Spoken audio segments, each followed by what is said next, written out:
Shalom semuanya, perkenalkan nama saya Maria Dwi Adelita. Di video kali ini saya akan membahas tentang integrasi sosial. Integrasi berasal dari kata integration yang dalam bahasa Inggris artinya penggabungan. Menurut Kamus Besar Bahasa Indonesia, integrasi merupakan penyesuaian hingga menjadi satu kesatuan yang utuh dan bulat. Sedangkan menurut sosiologi, integrasi merupakan proses penyesuaian unsur yang berbeda hingga menjadi satu kesatuan.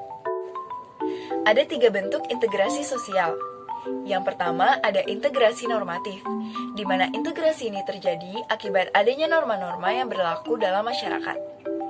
Kemudian yang kedua ada integrasi fungsional, di mana integrasi ini terjadi setelah mengedepankan fungsi-fungsi yang ada dalam masyarakat.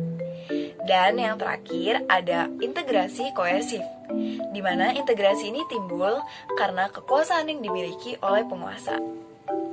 Ada 4 faktor yang mempengaruhi cepat lambatnya integrasi sosial untuk dicapai. Yang pertama ada homogenitas kelompok, di mana semakin rendah kemajemukan kelompoknya, akan semakin cepat pula integrasi sosial yang tercapai. Karena semakin majemuk suatu kelompok, maka akan memerlukan waktu yang lama untuk mendapatkan integrasi sosial.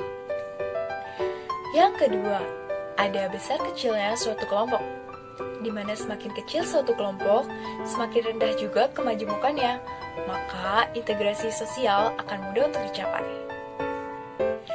Yang ketiga, ada mobilitas geografis, di mana pendatang baru akan menyesuaikan diri dengan penduduk asli.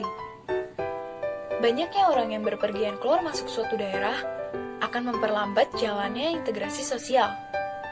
Oleh karena itu, penduduk yang terisolasi akan semakin cepat mendapatkan integrasi sosialnya. Yang keempat, yang terakhir, ada efektivitas komunikasi, di mana semakin baik suatu komunikasi, akan semakin cepat pula integrasi sosial yang mudah dicapai.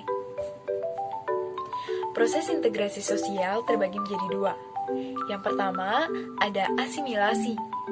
Proses sosial ini ditandai dengan adanya usaha untuk menghapuskan perbedaan di antara individu atau kelompok dalam suatu masyarakat. Yang kedua, ada akulturasi, di mana masuknya kebudayaan baru namun tidak merubah dan menghilangkan kebudayaan lama. Ada berbagai macam faktor yang menjadi pendorong integrasi sosial. Di antaranya, rasa toleransi yang tinggi terhadap kebudayaan yang berbeda. Kemudian adanya kesempatan ekonomi yang seimbang bagi setiap golongan masyarakat dengan latar belakang kebudayaan yang berbeda. Kemudian adanya sikap saling menghargai kebudayaan orang lain, sikap terbuka golongan yang berkuasa dalam masyarakat, persamaan unsur budaya, perkawinan campur, dan adanya ancaman. Setiap masyarakat pasti mengalami perubahan. Itulah yang dinamakan disintegrasi sosial, baik itu secara pola budaya ataupun struktur sosial, yang kemudian perubahan ini akan dinamakan perubahan sosial. Ada berbagai upaya yang dapat dilakukan oleh pemerintah untuk menciptakan integrasi sosial.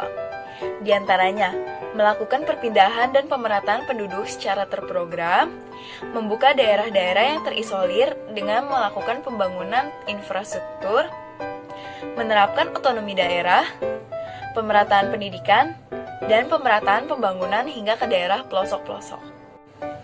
Sekian video dari saya, see you later!